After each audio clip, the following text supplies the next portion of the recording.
Welcome to weekend with journalist స్థాయి. ఆంధ్రప్రదేశ్లో ఈ వారం ప్రధానంగా కీలక రాజకీయాల్లో చోటు చేసుకున్నాయి. ప్రధానంగా గ్రాడ్యుయేట్ ఎమ్మెల్సీ ఎన్నికల ఫలితాలు, అలాగే రేపు జరగబోయే ఎమ్మెల్యే కోటాకు సంబంధించిన ఎమ్మెల్సీ ఎన్నికలు. ఈ విషయం చుట్టూనే రాజకీయాలు తిరుగుతున్నాయి.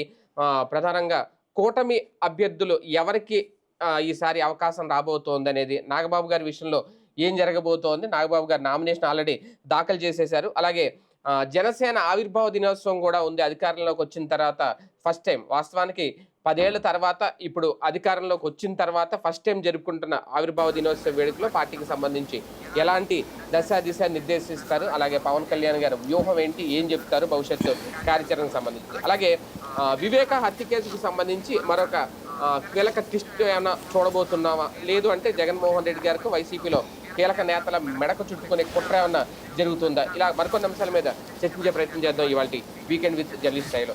సార్, ముందుగా చూసుకుంటే పట్టభద్రుల ఎమ్మెల్సీ ఎన్నికల విషయంలో తెలుగుదేశం పార్టీకి మంచి జోష్ ఇచ్చే విజయాన్ని మూటగట్టుకున్నారు అనుకోవచ్చా? ఖచ్చితంగా చాలా జోష్ ఇచ్చింది. గ్రాడ్యుయేట్స్ 2 నియోజకవర్గాలు కూడా గెలుపొందడం అన్నటువంటిది, అందులో భారీ మెజార్టీతో గెలుపొందడం. ఏది ప్రత్యర్థికి వచ్చిన ఓట్ల కంటే మెజార్టీ ఎక్కువ ఉంది గుంటూరు కృష్ణా జిల్లాలో. గోదావరి జిల్లాలో కొంత కాంపిటీషన్ ఉన్నా అక్కడ ఘన విజయం, దాదాపు 40-50 వేల ఓట్ల మెజార్టీ. అంటే ఎస్పెషల్లీ విద్యావంతులలో కూటమి ప్రభుత్వానికి ఏమాత్రం మద్దతు తగ్గలేదు, పైగా ఇంకెంత మరింత పెరిగింది. అంటే విద్యావంతులు ఇట్లాంటి ఈ ప్రభుత్వాన్ని కోరుకున్నారు అన్నటువంటి సంకేతం స్పష్టంగా ఇచ్చినట్టు అవుతుంది. సరే, ఒక రకంగా ఓటు శాతం పెరగడం ఇక్కడ అనుకూలత పెరిగిందా, సానుకూలత పెరిగిందా కూటమి ప్రభుత్వం మీద 9 నెలల్లో, లేదంటే వైసీపీ మీద జగన్మోహన్ రెడ్డి గారి మీద ఉన్న వ్యతిరేకత ఇంకా అలా కంటిన్యూ అవుతుంది స్టిల్ ఎప్పటికీ 9 నెలలు అయినా సరే అనే సంకేతం? బేసిక్గా గ్రాడ్యుయేట్ ఎమ్మెల్సీ ఎలక్షన్స్లో ఎప్పుడూ కూడా వైఎస్ఆర్ కాంగ్రెస్ పార్టీ వీక్గానే ఉంటుంది. ఎందుకంటే వాళ్ళు మొదటి నుంచి కూడా వీటిని ఎమ్మెల్సీ ఎలక్షన్స్ సీరియస్గా తీసుకోలేదు. ఎమ్మెల్యే కోట ఎమ్మెల్సీలు తీసుకున్నారు తప్పించి దీని మీద సీరియస్గా తీసుకోలేదు. వాళ్ళ రెండింటిని, ఏది గవర్నర్ కోట ఎమ్మెల్సీలు, తర్వాతన ఈ ఎమ్మెల్యే కోట ఎమ్మెల్సీల మీద మాత్రమే సీరియస్గా తీసుకున్నారు. ఉపాధ్యాయ ఎమ్మెల్సీలు క్రిందసారి సీరియస్గా తీసుకున్నారు. అది కూడా ఉపాధ్యాయ సంఘాల వాళ్ళు వీళ్ళతో అప్రోచ్ అయితే అప్పుడు 2 సీట్లు గెలుచుకున్నారు. మనం లాస్ట్ 2023 సంవత్సరంలో జరిగినటువంటి ఎమ్మెల్సీ ఎలక్షన్లో గ్రాడ్యుయేట్స్ 3 కూడా తెలుగుదేశం గెలుచుకుంటే టీచర్ ఎమ్మెల్సీలు 2 కూడా వైఎస్ఆర్ కాంగ్రెస్ పార్టీ గెలుచుకుంది అప్పట్లో. ఆ విధమైన అట్లాగే టీచర్ ఎమ్మెల్సీలో కూడా అప్పుడు ఆ టీచర్లే వచ్చి వైసీపీ అండ కావాలంటే వీళ్ళు అప్పుడు అభ్యర్థులుగా ప్రకటించారు, వాళ్ళు గెలిచేశారు. గ్రాడ్యుయేట్స్ అప్పుడు కూడా సీరియస్గా దృష్టి సారించలేదు. గ్రాడ్యుయేట్ ఎమ్మెల్సీ ఎలక్షన్ అయినా టీచర్ ఎమ్మెల్సీ ఎలక్షన్ అయినా ఏంటంటే యూనియన్ల వాళ్ళు ఉంటారు, ఆ యూనియన్లు ఏళ్ల తరబడి వాళ్ళు ఓట్లు జాయిన్ చేయించడము, వాళ్ళది లిస్ట్ అంతా దగ్గర పెట్టుకోవడము, అది ఫాలో అప్ చేసుకోవడం, ఇట్లాంటి పని చేస్తుంటారు. అది సంస్థాగత నిర్మాణం మొదటి నుంచి కూడా బలంగా ఉంది కాబట్టి తెలుగుదేశం పార్టీ ఆ దిశగా అడుగులు వేసింది. లేదా కమ్యూనిస్టులు ఆ దిశగా ఉండేది. ఒకప్పుడు కమ్యూనిస్టు, భారతీయ జనతా పార్టీ ప్రత్యక్ష ఎన్నికల్లో ఎమ్మెల్యేలు ఎంపీలు గెలవలేకపోయినా ఎమ్మెల్సీ ఎన్నికల్లో గెలుస్తూ ఉండేవాళ్ళు. జూపూడి యజ్ఞనారాయణ గారు లాంటి వాళ్ళు, లేకపోతే కనుక సుందరయ్య గారు లాంటి వాళ్ళు, అనేక మంది కమ్యూనిస్టులకు సంబంధించిన వాళ్ళు, వీళ్ళందరూ కూడా మండలంలోకి అడుగు పెట్టడానికి ఆ రోజుల్లో ఒక సులభ మార్గం కింద ఎంచుకున్నారు. ఎందుకంటే వీటిట్లో ఉండే జనాభా, ఇప్పుడు ఇందులో ఫర్ ఎగ్జాంపుల్ ఒక అసెంబ్లీ నియోజకవర్గానికి 3 లక్షల మంది ఓటర్లు ఉన్నారనుకోండి. ఇందులో మనకు తెలిసిన వాళ్ళు 100 మందో 1000 మందో ఉంటారు, పార్టీకి తెలిసిన వాళ్ళు 1 లక్ష మందో అట్లా ఉంటారు. అదే సందర్భంలో మిగతా వాళ్ళందరినీ ఒప్పించాలి, మెప్పించాలా, నొప్పించకుండా మనదని చెప్పి చెప్పించాలా. అదే ఇక్కడికి వచ్చేటప్పుడు గ్రాడ్యుయేట్ ఎమ్మెల్సీలో మనం దాంట్లో రిజిస్టర్ చేయించినటువంటి వాళ్ళు ఎంతమంది, వీళ్ళే మనకంటే ఉన్న ఓటర్లలో మనం ఎంతమంది నమోదు చేయించారో మనకు అక్కడ ఉంటుంది. అదే సందర్భంలో అవతల వాళ్ళు ఎంతమందిని నోట్ చేయించారో వాళ్ళు ఎంతమంది ఉంటారు. వాళ్ళల్లో ఒక 10-20% మంది ఆబ్సెంట్ అవుతారు. మిగతాది మనం దాన్ని కోఆర్డినేట్ చేసుకుంటే సరిపోతుంది. రెండవది, మిగతా అవతల వాళ్ళ దగ్గర నుంచి లాక్కు రావటం. తటస్థులైన వాళ్ళు కొంతమంది ఉంటారు. తటస్థులు చాలా తక్కువ ఉంటారు గ్రాడ్యుయేట్ దాంట్లో, 10%కి మించి కూడా ఉంటారు. ఎందుకంటే నమోదు చేయించుకోరు, జనం పట్టించుకోరు దాన్ని. కాబట్టి ఆ 10% మంది ఎవరైతే ఉంటారో వాళ్ళకి సంబంధించినంత వరకు వీళ్ళు కన్విన్స్ చేసే ప్రయత్నం చేస్తారు. అంతే తప్పించి వేరేగా ఉండదు. ఇక్కడ తెలుగుదేశం ఆ విషయంలో వీళ్ళు ముందే అభ్యర్థులు దాదాపుగా 4-5 నెలల ముందే చెప్పేశారు కదా. ఆలపాటి రాజా కానీ, అవతల పక్కన గోదావరి జిల్లాది కానీ, ఆ ఇద్దరూ కూడా అప్పటి నుంచి ఈ లిస్ట్ దగ్గర పెట్టుకుని లోకల్గా ఉన్నటువంటి తెలుగుదేశం ముందే చెప్పేశారు. లోకేష్ ఆయన ఒక ఇది తయారు చేశారు, ప్రిపరేషన్ ప్లాన్ చార్ట్. దాని ప్రకారం ప్రతి 100 మందిని ఓటర్లు ఎవరైతే ఉంటారో 100 మందో 50 మందికో వాళ్ళకు ఒక్కొక్క మనిషిని పెట్టారు. వాళ్ళు ఫాలో అప్ చేయడం. వాళ్ళు వీళ్ళల్లో వీళ్ళ సంతృప్తి అసంతృప్తి అన్నది చెక్ చేయడం. అసంతృప్తితో ఉండుంటే కనుక పై నాయకులతో మాట్లాడతారు. అది కార్పొరేటర్ స్థాయిలోనా, లేకపోతే మండల ఎంపీటీసీనా, ఎంపీపీనా, జిల్లా పరిషత్ చైర్మనా, లేకపోతే ఎమ్మెల్యేతో మాట్లాడించాలా, ఇట్లాంటిది ఓ ప్రొసీజర్ పెట్టేశారు. అలాగే ఒక్కొక్కళ్ళని 1-2 సార్లు టచ్ అయ్యే పద్ధతి చేసుకొచ్చారు. ఇంటికి కూడా వెళ్ళటం ఒకసారి అన్నటువంటి చేసుకొచ్చారు. ఇది ఫలితం దక్కింది, ఘన విజయం సాధ్యానికి అది కారణం అవుతుంది అనమాట. ఇదే టైంలో సార్ ఒక రకంగా టీచర్ ఎమ్మెల్సీ ఎన్నిక విషయంలో దాన్ని ఎలా చూడాలి? అంటే వైసీపీకి ఏమన్నా సానుకూలత ఉందని అనుకోవాలా, లేదంటే టీచర్ల ఎమ్మెల్సీ ఎన్నికని అసలు దీంతో కౌంట్ చేయకూడదా? వాస్తవంగా టీచర్ ఎమ్మెల్సీ ఇంతకుముందు నేను చెప్పినట్టు 2023లో అయితే కనుక డైరెక్ట్గా అభ్యర్థులుగా ప్రకటించింది వైసీపీ. ఈ దఫా పోటీ చేయలేదు. ఇప్పుడు ప్రభావం వైసీపీది అయితే కాదు, కానీ అనవసరంగా అక్కడ కూటమి కెలుక్కుంది. అక్కడ తమ అభ్యర్థిని ప్రకటించినప్పుడు ఫాలోఅప్ చేసింది పాపం, చేయడం అయితే. కానీ టీచర్లలో అసంతృప్తి పెరుగుతోంది. ఏదైతే ఇప్పుడు మీరు చూడండి, ఇవాళ అర్జెంటుగా ఒక నిర్ణయం తీసుకున్నారు టీచర్ల బదిలీల మీద. ఏమని, సీనియారిటీ లిస్ట్ అనౌన్స్ చేయాలి, అట్లాగే ముందుగానే ఎవరెక్కడికి ట్రాన్స్ఫర్ అవుతారు ఇదంతా ఆన్లైన్ చెయ్యాలి అన్నటువంటి. ఇంతవరకు ఇది ఎందుకు చేయలేదు అంటే, ప్రభుత్వాలు ఎవరున్నా సరే తమ చెప్పు చేతల్లో ఉండే వాళ్ళని పనిచేయించుకోవడం, ప్లస్ లోకల్గా ప్రజాప్రతినిధులు దీంట్లో కూడా డబ్బులు తినేటటువంటి అలవాటు ఉంటుంది. ఇక్కడ ఒక టీచరు ఒక చోటకి, అంటే ఫర్ ఎగ్జాంపుల్ ఒక విజయవాడలో ఉన్నటువంటి టీచర్ గారు తను అక్కడే ఉండాలని కోరుకుంటాడు. వెళ్ళి ఎక్కడో ఆగిరిపల్లిలో పనిచేయాలో, నూజివీడులో పనిచేయాలో, విస్సనపేటలో పనిచేయాలో అనుకోడు. ఎందుకని, తను తన బిడ్డల భవిష్యత్తు చూసుకుంటాడు. ఇప్పుడు ఆ రాజధానిగా అమరావతిని ఎంపిక చేశాక దాదాపు 5-6 ఏళ్ల దాకా అక్కడ ఉన్నటువంటి ఉద్యోగులు రాలేదు కదా ఇక్కడికి. వాళ్ళు ఎంతసేపటికి ఆ పిల్లలు అక్కడ ఉన్నారు అన్నటువంటి పేరుతో మొదట్లో అసలు వచ్చేవాళ్ళు కాదు. హైదరాబాద్లో ఉన్నటువంటి సచివాలయానికి వెళ్ళి అటెండ్ అయ్యేవాళ్ళు. తర్వాత కాలంలో ఇక్కడికి చంద్రబాబు గారే స్వయంగా వచ్చి కూర్చున్నాక 20% మంది మాత్రం వచ్చేవాళ్ళు. ఆ తర్వాత అది చంద్రబాబు గారు పదే గట్టిగా ప్రెషర్ చేశాక వచ్చిన ఇక్కడ ఏదో రూములు తీసుకుని ఉండటం, ఫ్యామిలీ కోసం శుక్రవారం మధ్యాహ్నం బయలుదేరి వెళ్ళిపోయి సోమవారం ఇది మంగళవారం మధ్యాహ్నమో లేదా సోమవారం మధ్యాహ్నమో వచ్చేవాడు. అట్లాగా నడిచింది. వాళ్ళ కోసం ప్రత్యేకంగా ఒక ట్రైన్ కూడా పెట్టడం కూడా జరిగింది. అట్లాగా నడిచినటువంటి చూసాం. అంటే ఉద్యోగులు తమ కుటుంబం కోసమే ఎక్కువ కాన్సన్ట్రేట్ చేస్తారు, టీచర్లు అదే కాన్సన్ట్రేషన్ ఎక్కువ ఉంటుంది. కాబట్టి బెజవాడలో ఉన్నటువంటి ఆయన్ని ఇప్పుడు అర్జెంటుగా తిరువురుకో విస్సనపేటకో వేశారనుకోండి సమస్య అవుతుంది. కాబట్టి వాళ్ళు ఏం చేస్తారు, లోకల్ ఫస్ట్ డిఈఓల్ని పట్టుకుంటారు. ఆ తర్వాతన ఈ ప్రభుత్వంలో ఎవరైతే ఈ పనులు చేస్తుంటారో వాళ్ళని పట్టుకుంటారు. దానికోసం అవసరమైతే వీళ్ళు అప్పు చేసైనా, బ్యాంకు లోన్లు తీసుకునైనా సరే లంచాలు కట్టుకోవడం అలవాటైపోయింది. ఈ లంచాలకి మంచాలు వేసే వ్యవహారం ఏళ్ల తరబడి జరుగుతుంది. దీనివల్ల సఫర్ అయిపోతున్నారు. ఇప్పుడు ఆ పరిస్థితి ఇంపాక్ట్ అంటే ఈవెన్ మొన్న ప్రభుత్వం మారిన తర్వాత కూడా అదే కదా కొన్ని జరిగినటువంటి. అలాంటి సందర్భంలో వాళ్ళు తమ అసంతృప్తిని వెలిబుచ్చారు. ప్రత్యేకించి ప్రభుత్వం లోకేష్ దగ్గర నుంచి చంద్రబాబు దాకా అందరూ చెప్పినటువంటి రఘువర్మని కాకుండా అతని ఆల్టర్నేటివ్ ఎంపిక చేసేటప్పటికి ఒక్కసారిగా ప్రభుత్వంలో కంగారు పుట్టింది, చైతన్యం వచ్చింది. ఓహో, మనం వీళ్ళనేది అసంతృప్తికి గురి చేసాం. ఏంటదయ్యా అంటే బదిలీలు అడ్డదిడ్డంగా జరుగుతున్నాయి. కాబట్టి ఇప్పుడు బదిలీల్ని ఒక స్ట్రీమ్ లైన్ చేయడం, అంటే వాళ్ళు ఎన్నికల్లో తమ కోపాన్ని చూపించిన దానితో వాళ్ళని సంతృప్తి పరిచే చర్యలకు ఇప్పుడు ప్రభుత్వం దిగుతోంది. అంటే టీచర్లు ఓ రకంగా బుద్ధి చెప్పారు, లేదా వాళ్ళ అవసరం విషయంలో ప్రభుత్వానికి ఒక షాక్ ఇచ్చారు అని చెప్పుకోవాలి. అంతే. ఒక రకంగా గెలుపు ఓటములకు సంబంధించి సార్ ఎమ్మెల్యేలకు రీతిగా చూడాలా? ఇక్కడ చాలా కష్టపడ్డారు ఎమ్మెల్యేలు, మంత్రులు, మొత్తం వాళ్ళందరినీ కోఆర్డినేట్ చేసే విషయంలో చాలా జాగ్రత్తలు తీసుకున్నారు చంద్రబాబు నాయుడు గారు అనేది ఎవరికి దక్కుతుంది క్రెడిట్? లోకేష్కి దక్కుతుంది. ఎందుకంటే చంద్రబాబు గారు గెస్ట్ లెక్చర్ ఇచ్చారు, లోకేష్ రెగ్యులర్ మానిటర్ చేశారు. ఒక్కొక్కళ్ళని నేను ఇందాక చెప్పినట్టుగానే ఎన్నిసార్లు కలవాలి, ఎవరెవరు కలవాలి, ఎవరితో అప్రోచ్ అవ్వాలి, ఇదంతా. ఇప్పుడు ఫర్ ఎగ్జాంపుల్ లోకేష్ చెప్పాడు కదా అని చెప్పేసి నేను ఫీల్డ్లోకి వెళ్ళిపోతాను, ఆ ఓటర్ అడుగుతాను నాతో ఒకసారి మాట్లాడించండి ఎమ్మెల్యేతో అని చెప్పేసి నేను లోకేష్కి చెప్పే స్థితి ఉంటుందా నాకు? నేను ఫోన్ చేస్తే కనుక లోకేష్ దగ్గర ఉన్న పిఏ పొరబాబు అంటాడు. కాబట్టి అట్లాంటప్పుడు ఏం చేయాలి, దానికి ఆల్టర్నేటివ్గా లోకేష్ ఒక మార్గాన్ని సూచించాడు. సో అండ్ సో ఆలపాటి రాజా పైన సో అండ్ సో వాళ్ళు చూస్తారు, లేదా జీవి ఆంజనేయులు చూస్తారు. ఇట్లాగా ఒక సిస్టమ్ని ప్రిపేర్ చేశారు.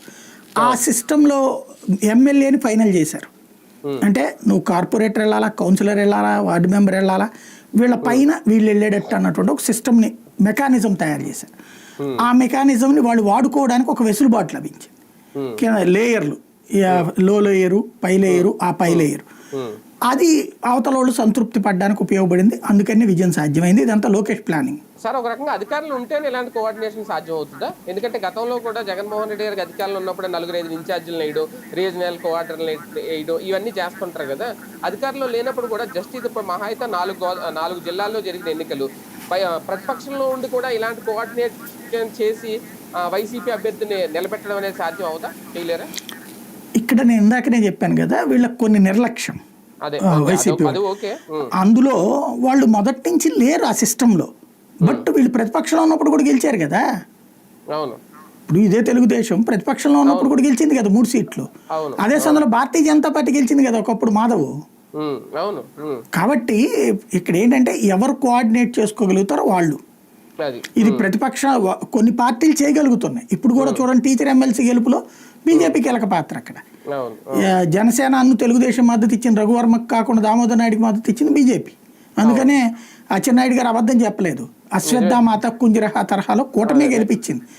కూటమి ఇద్దరికి మద్దతు ఇచ్చింది. కాకపోతే వీళ్ళు మద్దతు ఇచ్చింది ఈయనకి, వాళ్ళు మద్దతు ఇచ్చింది ఆయనకి. కాకపోతే వైసీపీ ఎవరికి మద్దతు ఇవ్వాలి. కానీ వాళ్ళు ఏంటి, ఆ ఓడిపోయినోడు వారిని వైసీపీ ఖాతాలో వేస్తున్నారు అంతే. ఉత్తరాంధ్రలో ఏమన్నా తెలుగుదేశం పార్టీ ప్రాబల్యం తగ్గుతుంది అనే సంకేతం ఏమైనా ఇచ్చినాయా? దానికి దీనికి అసలు సంబంధం లేదండి. ఈ టీచర్ ఎమ్మెల్సీలు, గ్రాడ్యుయేట్ ఎమ్మెల్సీలు ప్రాభవం తగ్గడం, ప్రాభవం పెరగడం ఉండదు. అందులో తొలినాళ్లలో కాబట్టి ఎండింగ్ మళ్ళీ ఎలక్షన్స్ అప్పుడైతే కనుక దీని ఇంపాక్ట్ మెయిన్ ఎలక్షన్స్ మీద రిఫ్లెక్ట్ అవుతుంది. దానికి సాక్ష్యం ఇంతకుముందు వైసీపీ ఓటమి. అంటే మామూలుగా జనరల్గా మొన్న కూడా అసలు అధికారులు లేకపోయినా సరే అక్కడే 4 సీట్లు సంపాదించుకున్నంత సత్తా ఉంది మాకని చూపించుకున్నారు కదా. ఈసారి టీచర్ ఎమ్మెల్సీ కోల్పోవడం అంటే ఏమన్నా తగ్గిందా? అంటే మీరు విశాఖపట్నం వరకే చూస్తున్నారు. విశాఖపట్నంలో 4 గెలిచారు, ఉత్తరాంధ్రలో ఓడారు కదా. బొత్స వీళ్ళందరూ గెలిచారు కదా, మొన్న కదా గెలిచింది. ఉత్తరాంధ్రలో తెలుగుదేశం పార్టీ ఎంత స్ట్రాంగ్ ఉంటుందో వైసీపీ కూడా అంతే స్ట్రాంగ్ ఉంది, కాంగ్రెస్ కూడా అంతే స్ట్రాంగ్గా ఉంది. గతంలో కాంగ్రెస్ నుంచినే కదా ఇప్పుడు వైసీపీకి వచ్చింది. విశాఖపట్నం కౌంట్ చేయడానికి లేదు. ఉత్తరాంధ్రలో ఎవరు బలం వాళ్ళకు ఉంటుంది. అదిలో ఇంకోటి ఏంటంటే 1 సైడెడ్ విక్టరీలు నడుస్తాయి. అక్కడ స్వీప్ లేచిపోతుంటాయి. ఒక్కసారి ఇప్పుడు 2014లో మొత్తం ఈడు కొట్టారు టీడీపీ కూటమి వాళ్ళు, 2019లో మొత్తం ఈడు కొట్టారు వైసీపీ వాళ్ళు, ఇప్పుడు మళ్ళీ వీళ్ళు కొట్టారు. కాబట్టి ఉత్తరాంధ్ర ప్రత్యేకించి వాళ్ళ అసంతృప్తి అనేది ఏమి ఉండదు వాళ్ళది. ఇది మాత్రం మేనేజ్మెంట్ మీద డిపెండ్ అయి ఉంటుంది అంతే. ఎమ్మెల్యే కోటాకు సంబంధించి ఎమ్మెల్సీ ఎన్నికలు ఇప్పుడు ఆ ఉత్కంఠ అయితే నడుస్తోంది. తెలుగుదేశం పార్టీ నేతల్లో లేదంటే తెలుగుదేశం పార్టీ అధిష్టానంలో ఒక టెన్షన్ వాతావరణం ఏమైనా కనిపిస్తుంది? వాళ్ళు ఏ టెన్షన్ పడరు. ఎందుకంటే దీంట్లో టెన్షన్ పడాల్సిన పనే ఉంది. ఇప్పుడు ఎమ్మెల్సీ ప్రత్యక్ష ఎన్నికలు గెలిస్తేనే ఓడితేనో వాళ్ళ మీద ప్రభావం ఉంటుంది అనుకోవచ్చు. ఇదే ఉంది, వాళ్ళు ఏ పేరు రాసిస్తే వాళ్ళు పార్టీ అధినాయకత్వం మీ పేరు చెప్పినా నా పేరు చెప్పినా కూడా మనం కూడా వెళ్ళిపోవచ్చు. ఆ పేర్లు చెప్పడంలోనే అంత ఇంకా చురుకుదనం ఒత్తిడే ఉంది. సరదాగా ఎంజాయ్ చేస్తారు ఇంతమంది. ఇప్పుడు ప్రతి ఒక్కడు వచ్చి ఇప్పటిదాకా పలకరెచ్చనోడు పట్టించుకోనోడు కూడా వచ్చి సారని తిరుగుతుంటాడు చుట్టూతా. తిరిగితే చూద్దాం లేవా అంటారు. ఆశలు ఎప్పుడూ ఉంటాయి, పెరిగేదే ఉంది అందులో. ఆశలు ఉంటాయి, అదే మళ్ళీ ఇంకా వస్తాయి కదా. ఇప్పటితో ఏం అయిపోదు కదా ఇంకా. కాబట్టి ఇంకా మళ్ళీ ఛాయిస్లు ఉన్నాయి కదా. ఇప్పుడైతే ముందు ఏంటంటే ఓ రకంగా ఈ టైంలో ఆస్వాదించగలుగుతారు తమ సత్తా ఏంటనేది. అధికారంలో ఉన్నారు. నాగబాబుకు పక్కన పెడితే 4 సీట్లు ఉన్నాయి. 4 తెలుగుదేశం పార్టీ బీజేపీకి ఇస్తుందా లేదా అన్నది ఏం తేల్చలేదు ఇంకా. బీజేపీ వాళ్ళు కూడా ఏం అడిగినట్లేరు. కాబట్టి అది పక్కన పెడితే మొత్తం 4 తెలుగుదేశం లాగానే ఉంది. ఒకటే ఉండేదల్లా ఏంటంటే మొహమాటం. ఒకళ్ళని తీసేస్తే ఒకళ్ళకి ఏమవుతుంది అనేది. అది ఒత్తిడి అనే కంటే కూడా మొహమాటం. ఇప్పుడు దేవినేని ఉమా నాకు కావాలంటున్నాడు, అశోక్ బాబు నాకు కావాలంటున్నాడు, సిట్టింగ్ ఎమ్మెల్సీ అశోక్ బాబు నాకు కావాలంటున్నాడు. జంగా కృష్ణమూర్తి నేను వైసీపీ నాకు సీట్ ఇచ్చినా కూడా జగన్ని తిట్టి మరి నేను మీ దగ్గరకు వచ్చాను కదా అంటాడు. ఇప్పుడు అతనికి అది కాబట్టి అట్లా లెక్కలు ఉంటాయి ప్రతిదానికి కూడా. ఈ లెక్కలకు సంబంధించినంత వరకు ఫైనల్గా లెక్క చూసేది తేల్చేది ఎవరయ్యా అంటే వీళ్ళ జాతకాలు ఇలా నుదుటిని తలరాత రాసేది నారా లోకేష్. చంద్రబాబు గారు సంతకం మాత్రమే పెడతారు. ఆయన రాష్ట్రపతి లాంటోడు ఇప్పుడు తెలుగుదేశం పార్టీలో. ప్రస్తుతం ప్రధానమంత్రి, తెలుగుదేశంలో ప్రధానమంత్రి నారా లోకేష్, ఆయనే డిసైడ్ చేస్తారు. వీళ్ళల్లో భవిష్యత్ తరాలని చూస్తాడు, కులాలు చూస్తాడు, వర్గాలు చూస్తాడు, అలాగే గతంలో పనిచేసినటువంటి రిపోర్ట్ చూస్తారు. ఇవన్నీ కలిపితే ఒరిజినల్గా ఏంటంటే బాగా రాసినటువంటి విద్యార్థులకు మార్కులు వేయడం సులభం, బాగా రాయని విద్యార్థులు తప్పించడం సులభం. ఇక్కడ అది మాస్టర్కి బాగానే కుదురుతుంది. ఇప్పుడు విద్యాశాఖ మంత్రి కదా ఆయన. అవును, కానీ పార్టీ ఇండివిజువల్గా అధికారంలో ఉంటే ఓకే సార్, మీరు అన్నట్టు నారా లోకేష్ గారు ఫైనల్ డెసిషన్ చేసేయచ్చు. కానీ ఇక్కడ పొత్తు ధర్మం కూడా పాటించాలి. అదైతే చంద్రబాబు నాయుడు గారు కరెక్ట్గా సమపాలనలో చేస్తారేమో అనేది. ఇందులో ఇంకా ధర్మం లేదు అధర్మం లేదు, అయిపోయింది కదా. నాగబాబుకి ఇచ్చేసారు, ఒక సీట్ అయిపోయింది, ఎనఫ్ సీట్. ఇంకా అది వాళ్ళు ఏం అడగట్లేదు కదా. వాళ్ళు అడగకుండా వీళ్ళు ఎందుకు ఇస్తారు? అడిగితేనే పోరా అనేటటువంటి పరిస్థితిలో ఉంటుంటుంది. దాంట్లో ఎందుకు ఇవ్వాలనే మాటలు మాట్లాడే రోజులు ఉంటాయి. అట్లాంటిది ఇక్కడ ఇవ్వాలనే వాళ్ళే అడగనప్పుడు వీళ్ళకేం బాధ? వీళ్ళే చేసుకుంటే కాదనేది ఎవరు? ప్రెషర్ చేయగలిగినంత సీన్ బీజేపీకి ఉంది అక్కడ? నథింగ్. అయ్యో, డైరెక్ట్గా ఒక ఆశ్రమం బగలగొట్టారు, కూలగొట్టారు అటవీ శాఖ వాళ్ళు. అలాగే రాయచోటి దగ్గర దాడే జరిగింది హిందువుల మీదన. ఎవరు మాట్లాడారని? బీజేపీని నోరు మీద పట్ల దాని మీదన. విచిత్రం ఏంటంటే బీజేపీకి పుట్టుక కారణమైనటువంటి ఆర్ఎస్ఎస్ హిందూ పరిషత్తుల మీద కేసు పెట్టారు. డైరెక్ట్గా ఎఫ్ఐఆర్లో రాశారు పేరు. వాళ్ళే మూసుకు కూర్చున్నారు. అంటే పాప వాళ్ళిద్దరు మాట్లాడుతున్నారు, బీజేపీ వాడు మాత్రం నోరు మీద పట్ల మాకెందుకు వచ్చిన గొడవలే అని చెప్పేసి. మరి అంతగా లొంగిపోవటము, లేకపోతే కనుక మేమేదో అసలు బీజేపీ అని వాళ్ళు ఫీల్ అవ్వట్లేదు. ఆ నాయకులు, ఎమ్మెల్యేలు, లేకపోతే రాష్ట్ర బాధ్యులు, వీళ్ళందరూ కూడా వాళ్ళందరూ బీజేపీలో ఉన్నటువంటి టీడీపీ బి టీం కిందనే ఫీల్ అవుతున్నారు. వాళ్ళు చంద్రబాబు గారిని సంతృప్తి పరచాలనుకుంటున్నారు కానీ తమ పార్టీని సంతృప్తి పరచాలనుకోవట్లా. తెలుగుదేశం ఎదగాలని కోరుకుంటున్నారు కానీ బీజేపీ ఎదగాలని ఎవడు కోరుకోవట్లేదు. అక్కడ 3 ఎంపీలు ఉన్నారు, 8 మంది ఎమ్మెల్యేలు ఉన్నారు. ఎవరు మాట్లాడుతున్నారు? వీళ్ళందరూ కూర్చుని ఎక్కడ కన్విన్స్ అవుతున్నారు? ఎక్కడ అసలు డిబేట్ చేస్తున్నారు? ఏం అడగాలి? అసలు ఇప్పుడు ఇష్యూ వచ్చేసింది, ఎందుకని ఒకసారి మీటింగ్ పెట్టుకోవాలా? మనం అడగాలా లేదా అన్నది. అంతకుముందు అయితే కనుక సీట్లు ఎన్ని అడగాలో కూర్చుంటున్నాం మీటింగు, లేకపోతే ఒంటరిగా పోటీ చేయాలా, కూటమే, ఈ నాటకాలన్నీ ఎందుకు? ఇప్పుడు వచ్చేటప్పటికి మర్చిపోవడం ఏంటి ఇవన్నీ? అంటే ఎవరి దగ్గర లోపం ఉంది? నాయకత్వంలోనా, పార్టీలోనా? అది ముందు వాళ్ళకి క్రాస్ చెక్ చేసుకోవాలి. పవన్ కళ్యాణ్ గారితో భేటీ అయ్యారు కానీ ముందు కనీసం భారతీయ జనతా పార్టీ సంబంధించి ఏ నాయకుడితోనూ భేటీ అవ్వలేదు. కొన్ని పురంధేశ్వర్ గారు వచ్చి కూర్చొని ఏమైనా మాట్లాడతారంటే కూడా అవ్వలేదు. అంటే పవన్ కళ్యాణ్ గారు ఆయనంతటా ఆయన వెళ్ళాడు కానీ చంద్రబాబు గారు పిలిచి మాట్లాడాల. కాబట్టి పిలిచి మాట్లాడతారు అనుకునే అమాయకత్వంతో ఉంటే అది తెలివి తక్కువతనం. పవన్ కళ్యాణ్ స్వయంగా వెళ్ళి నేను మీతో కూర్చోవాలంటే అప్పుడు పదండి అని చెప్పేసి అసెంబ్లీ హాల్లో కూర్చున్నారు. ఆ తర్వాత మాట్లాడుకున్నాక వీళ్ళేమో దొంగ వార్తలు రాశారు. ఆ తర్వాత దానికి రివర్స్లో ఆయన గేమ్ ప్లే చేశాడు. ఫైనల్గా ఇలా గేమ్లో సచ్చినట్టు పావులుగా మారక తప్పలేదు, ఒప్పుకోక తప్పలేదు. అదే సందర్భంలో ఇక్కడ కథ వేరు కదా. అసలు బీజేపీని అడిగినోడు లేడు, బీజేపీ తరపున అడిగినోడు లేడు. చాలా ఇమీడియట్ గా, అంటే ఇంకా టైం ఉన్న నామినేషన్ స్వీకరణ సంబంధించి ఇమీడియట్ గా ఆయనతో నామినేషన్ వేయించడం, పేరు ప్రకటించడం, ఇదంతా చూస్తే టీడీపీ జనసేన మధ్య ఏం జరుగుతుందనే పవన్ కళ్యాణ్ గారు అబ్జర్వ్ చేస్తున్నారా? ఎవరెత్తులు వాళ్ళు వేసుకుంటున్నారండి. ఇప్పుడు ఆయనే చెప్పాడు కదా, మాలో మేము కొట్టుకుంటాం, మాలో మేము తిట్టుకుంటాం, జగన్ మాత్రం రానివ్వం. కాబట్టి ఇక్కడ జగన్ అనే శత్రువు కోసం వీళ్ళందరూ ఒకటవుతున్నారు కానీ ఒకళ్ళ మీద ఒకళ్ళ ప్రేమతో ఎవరు లేరు. తెలుగుదేశం బాగుపడాలని జనసేనకి లేదు, జనసేన బాగుపడాలని తెలుగుదేశానికి లేదు. ఎందుకంటే ఎవరు బాగుపడితే ఇంకొకళ్ళ ఉనికి సమస్య కదా భవిష్యత్తులో. కాబట్టి ఆ ప్రాబ్లం ఉంటుంది. అయితే అట్ ద సేమ్ టైం ఎత్తులు పై ఎత్తులు అంటే మొహమాట పెట్టాడు. ఇప్పుడు తెలుగుదేశానికి గత్యంతరలేని పరిస్థితి సృష్టించే ఒక రాజకీయ జూదం ఆడాడు పవన్ కళ్యాణ్. సచ్చినట్టు అందులో పావులుగా మారక తప్పలేదు ఇక్కడ తెలుగుదేశానికి. ఏంటది? వాళ్ళిద్దరు పేపర్లో రాయించడం ద్వారా ముందు అన్నా తమ్ముల మధ్యన గొడవ పెట్టే ప్రయత్నం చేశారు. ఎప్పుడైతే నామినేటెడ్ పోస్టు ఒక కార్పొరేషన్ చైర్మన్ మా అన్నయ్యకి చాలని చెప్పి పవన్ కళ్యాణ్ అన్నాడు అన్నాక నాగబాబుకి ఏం ఫీలింగ్ ఉంటుంది, నాగబాబు అభిమానులకి ఏం ఫీలింగ్ ఉంటుంది, మెగా అభిమానులకి ఏం ఫీలింగ్ ఉంటుంది. ఆ స్టేజీలో ఒకటి. రెండో పక్కనేమో రాజ్యసభ సీట్ వస్తుంది కాబట్టి ఇప్పుడు ఇవ్వట్లేదు అన్నటువంటి కోణం. అది కూడా పవన్ కళ్యాణ్ చెప్తేనే చేస్తున్నాడు అన్నటువంటి కోణం. ఈనాడు జ్యోతి ఇద్దరు కూడా పవన్ కళ్యాణ్ చెప్పాడా అది ఆ ముక్క, చంద్రబాబు చెప్పాడా, లేకపోతే అక్కడ ఏమైనా కూర్చుని విన్నారా వీళ్ళు? లేదు, వీళ్ళు రాసేశారు. పోనీ ఇవాళ వరకు దానికి ఏమైనా సమాధానం ఇచ్చారా? ఏమన్నా మేబీ రేపు రాధాకృష్ణ గారు తన ఎడిటోరియల్ కాలం ఏమన్నా రాస్తారని చూడాలి. వాళ్ళు ఎట్లా రాశారు ఈ పాయింట్ అన్నటువంటిది. అది పక్కన పెడితే అక్కడ కథ నడిచింది. బేసిక్గా ఏమైంది, అక్కడ రివర్స్లో ఈయనకి ఏం వేసాడు, పేరు అనౌన్స్ చేసేసి 10 మంది ప్రపోజర్స్ చాలు కదా. 10 మంది ప్రపోజర్స్ జనసేనకే ఉన్నారు కదా, 21 మంది. వాస్తవంగా 21 మంది జనసేనని 8 మంది తెలుగుదేశం బీజేపీ వాళ్ళు కలిపితే సరిపోతుంది. ఇంకొక 5-6 కావాల్సి వస్తుంది సరిగ్గా చెప్పాలంటే. అవసరం లేదు కదా, ఇప్పుడు గొడవలు పెట్టుకోవాలని కాదు కదా, అనౌన్స్ చేసేసారు. అందుకనే లోకేష్ విష్ణుకుమార్ రాజు దాని మీద సంతకం పెట్టినటువంటి పరిస్థితి. కాబట్టి తన సీట్ తను గుంజుకున్నాడు.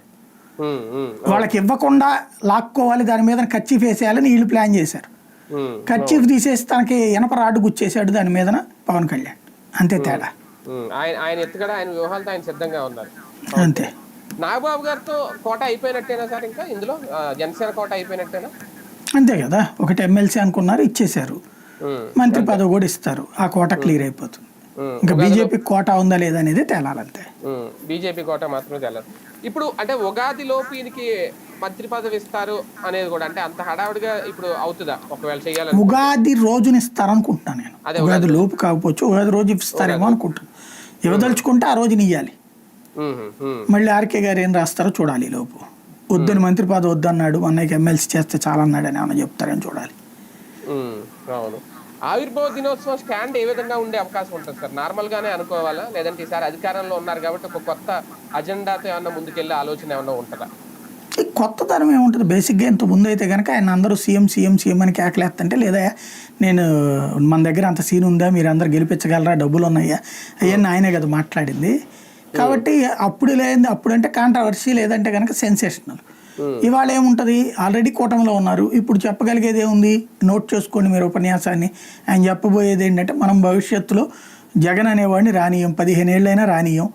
అట్లాగే తెలుగుదేశంతో మనం కలిసి కంటిన్యూ అవుతాం, భారతీయ జనతా పార్టీ కలిసి కంటిన్యూ అవుతాం. ఇందుకోసం ఎంత త్యాగానికైనా నేను సిద్ధంగా ఉన్నాను. మొన్న సీట్లని తగ్గించుకున్నాను, నా బలాన్ని తగ్గించుకున్నాను, దాని ప్రకారమే నడుస్తాను నేను.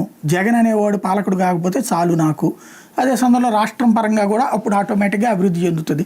దశల వారీగా అభివృద్ధి చేస్తున్నాం. అభివృద్ధి అంటే ఎట్లా ఉంటుందో, అసలు ఈ రాష్ట్రానికి ఒక దిశ నిర్దేశించి మనం చెప్పి చేసి చూపించాం. అదే సందర్భంలో కార్పొరేటర్కి ఎక్కువ, ఎమ్మెల్యేకి తక్కువ అని జగన్ చేసిన విమర్శల మీద ప్రతిగా ఈయన విరుచుకుపడతాడు. ఆయన కోడికెత్తికి ఎక్కువ, లేకపోతే కనుక ముఖ్యమంత్రికి తక్కువ లాంటి పదాలు ఈ యొక్క సెటైర్లు వేస్తాడు. ఓవరాల్గా జరిగేది అదే. అంతే తప్పించి ఇంకా విధానపరమైన నిర్ణయం జనసేన తరపున తీసుకోవడానికి ఏముందని కొత్తగా? అంతకుమించి ప్రకటన ఉండవేమో. అంటే భవిష్యత్తు ఎలా వెళ్తాం మనం, పొత్తు అదే 15 ఏళ్ళు. ఇంకా అందులో కొత్తగా చెప్పేది ఏముంది? ఆయనే చెప్తున్నాడు కదా ప్రతి మీటింగ్లో, 15 ఏళ్ళు పొత్తు అంతే. 15 ఏళ్ల పాటు సీఎం అనే పాయింట్లు అరవద్దు, 15 ఏళ్ళ తర్వాత చూసుకుందాం. ఇంకంటే అది వద్దని చెప్పేస్తారు అనుకోవాలేమో సీఎం పదవి గురించి. ప్రత్యేకించి చెప్పేదే ఉంది, ఆయనే వద్దని చెప్పేశాక. ఒక రకంగా సూపర్ 6 విషయంలో క్లారిటీ ఇచ్చారా ఈ సభల్లో? క్లారిటీ వచ్చేసిందా ఇక ఈ పథకాలు తప్ప ఎప్పట్లో అమలు చేయడానికి మేము సిద్ధంగా లేవు అని? సూపర్ 6 అనేటటువంటిదే పెద్ద హంబక్ అనేది తేలిపోయింది. ఏదైనా సరే హామీలు ఇస్తాం అంటే, ఇప్పుడు తెలుగుదేశం ఎప్పుడు హామీలు ఇచ్చినా దాంట్లో 3 వంతులు నెరవేర్చదు. ఒక వంతు దాంట్లో 10% నెరవేర్చి 90% ఇచ్చేసానని చెప్తుంది. లైక్ రైతు రుణమాఫీ, సంపూర్ణ డ్వాక్రా రుణమాఫీ. ఏం చేశారు? నేను ఇంతకు ముందు కూడా చెప్పాను. బస్సుల మాట ఇప్పటికీ నాకు తెలిసి 3 సార్లు వాళ్ళ మేనిఫెస్టోలో పెట్టారు. 2009 అప్పుడు కూడా ఉంది మేనిఫెస్టోలో. అట్లాగే మహిళలకు నగదు బదిలీ అన్నటువంటిది అప్పట్లోనే ఉంది. వాళ్ళేమో పేపర్లో చూపెట్టారు, వీళ్ళేమో చేతల్లో చూపించారు. ఇప్పుడు ఆ ఉన్నది తీసేయడం ద్వారా వీళ్ళు చూపించారు.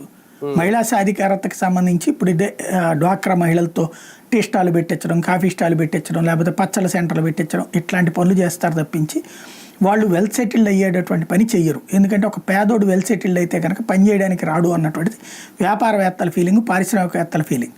వాడు ఎప్పుడు కూడా ఆకలితో ఉండాలా, కడుపు నకనకలాడుతూ ఉండాలి, అప్పుడు సంపాదించుకుని బ్రతకాలి. కాబట్టి అప్పుడు ప్రభుత్వాలు చెప్పిన మాట వింటారు, పార్టీలు చెప్పినటువంటి మాట వింటారు. కడుపు నిండా తింటే కనుక అప్పుడు ఏం చేస్తారు? జగన్ ఇంట్లో కూర్చోబెట్టినట్టు కూర్చోబెడతారు. ఏడాదికి 40-50 వేల రూపాయలు డబ్బులు సంపాదించుకున్నటువంటి మహిళ ఏం చేసింది? నువ్వు ఇంట్లో కూర్చోయని ఆయన ఇంట్లో పంపించింది. కాబట్టి ఇచ్చినోడే సర్వనాశనం అయినప్పుడు ఇష్టం ద్వారా ఏం కోరుకోవాలా? ప్లస్ చంద్రబాబు నాయుడు ఇస్తాడని ఓట్లేసిన వాళ్ళు లేరు. 100కి 90 మంది ఇవ్వడానినే ఓట్లేశారు. ఓ 10% మంది ఉంటారేమో తెలుగుదేశం అభిమానులు అయి ఉంటారు. వాళ్ళు మనోడు చెప్తే చేస్తాడులే అన్నట్టు. అది కూడా లోకేష్ కూడా చెప్పాడు కదా అన్నాడు. అది వినడానికి బాగుండేటువంటి గొప్ప విశేషం తప్పించి కాదు ఏమి అన్నది ఇప్పుడు తేలిపోయింది. ఒక రకంగా ఫీజు రీఎంబర్స్మెంట్ విషయంలో ఇంకా క్లారిటీ రాలేదు. విద్యా దీవెన, వసతి దీవెన సంబంధించి వీళ్ళు కూడా మన మధ్యన ఏదో ఉద్యమం చేస్తానని చేయలేదు. నారా లోకేష్ గారు అప్పుడు ఎంత 5,000 కోట్లు ఎంతో రిలీజ్ చేస్తామని చెప్పారు, కానీ ఆ లెక్కన కట్టగేయలేదు. అది కూడా ఇంకా చేయలేదు. కానీ తల్లికి వందనం విషయంలో మాత్రం ఓకే, ఆ లెక్క ఒక కన్ఫ్యూజన్గా ఉంది. అందరికీ ఇస్తామని చెప్తున్నారు. బడ్జెట్స్లో జరగాల్సిన కేటాయింపులు అంటే ఓన్లీ సూపర్ 6 పథకాలకు సంబంధించి, లేదంటే హామీల గురించి ఎందుకు చాలా వరకు పక్కన పెట్టారు? కేవలం అప్పులేనా, వేరే కారణాలు ఏమన్నా ఉన్నాయా, చేయలేరా? సంపద సృష్టి తర్వాతే ఇవన్నీ చూస్తామని చూద్దాం అనుకుంటున్నారా? ఒక్కొక్కరిది ఒక్కొక్క విధానం ఉంటుంది. ఇప్పుడు వీళ్ళ కాన్సెప్ట్ ఏంటంటే, జగను అడిగినోడికి అడగనోడికి ఇద్దరికి చేయడం. అందుకని వైట్ రేషన్ కార్డులు ధనికులకు కూడా వచ్చినాయి, అబో మిడిల్ క్లాస్కి కూడా వచ్చినాయి. వీళ్ళు అందులో తీసేస్తామని ఒక పక్కన చెప్తున్నారు. నెంబర్ 1. అందుకని వాళ్ళు బడ్జెట్లో తక్కువ చూపించుంటారు, వీళ్ళు చెప్పినంత సంఖ్య లేరు. కానీ రాష్ట్ర వ్యాప్తంగా 87 లక్షలు వీళ్ళు లెక్కేస్తున్నారు కరెక్టే. కానీ ఇందులో పేదలు ఎంతమంది, ధనికులు ఎంతమంది? ధనిక వర్గాలకు సంబంధించిన వాళ్ళకి 20,000 మంది తీసేస్తే అయిపోతుంది కదా. ఇది ఒక 20 లక్షల మంది, 2 లక్షలు, 3 లక్షలు, 5 లక్షలు తీసేస్తే సరిపోతుంది కదా.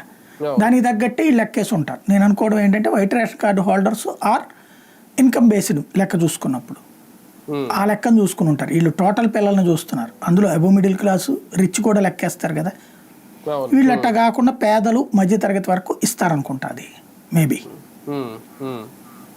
ఉచిత బస్సు విషయంలో ముందు చెప్పిందేనా సార్, మధ్యలో ఏమన్నా మడం తిప్పుతున్నారా, మాట మారుస్తున్నారా? ఓన్లీ జిల్లా వరకే అన్నాం మేము, మొత్తం ఏం చెప్పలేదు అనేది మొన్న మహిళా మంత్రి గారు చెప్పిన మాట.